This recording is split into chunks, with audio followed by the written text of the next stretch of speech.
in place, bringing very quiet weather to the entire southeast. Here in Georgia, there is nothing going on. That is, again, good news. I do want to note dew points, which is a measure of the humidity, have crept back into the mid to even upper 60s in some areas. So we're now getting back into the humid range where it is going to feel more humid outside than it did yesterday. So you can see through the day today, when you take the humidity and the temperature, which both have increased into consideration, we're going to be in this hot and humid box. So we had some nice relief from the heat and humidity this weekend.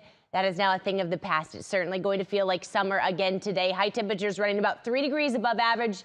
92 in Rome. It'll be 90 here in Atlanta, 90 in LaGrange today. And tomorrow we're likely to hit the 90-degree mark as well. You will notice pretty overcast skies through the day tomorrow, but that's not going to hold temperatures down. In fact, we're likely to hit 90 or above every day through the work week. But we will see some changes on Thursday. Thursday's the only real shot at measurable rain through the entire week this week as a cold front comes through.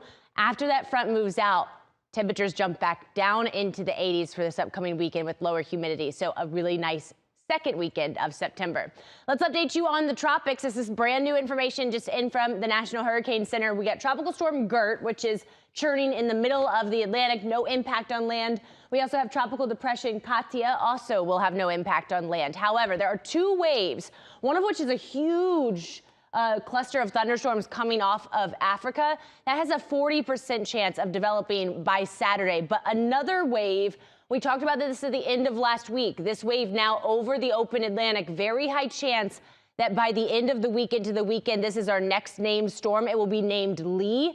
It's going to head pretty quickly towards the Caribbean islands. By this weekend, it's somewhere outside of the Caribbean islands in the Western Atlantic.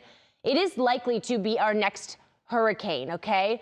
Both of our long-range models do have this reaching hurricane strength somewhere off the eastern seaboard through the end of the week next week. So this is one we're going to be watching closely. It could potentially have impact on the United States towards mid-September. So something that we'll be watching towards the end of the week, but certainly through the week next week. You don't have to worry about any tropical systems this week. In fact, you don't really have to worry about much in terms of the weather. There are no first alerts on the 7-day forecast. 90 degrees today, again, pretty cloudy. 91 tomorrow, going to be hot Wednesday and Thursday. Wednesday, we may even push the mid-90s, but Thursday, that front comes through, brings us a few thunderstorms, lowers the humidity as we head into the weekend. Nice breeze on Friday and back into the 80s for this upcoming weekend.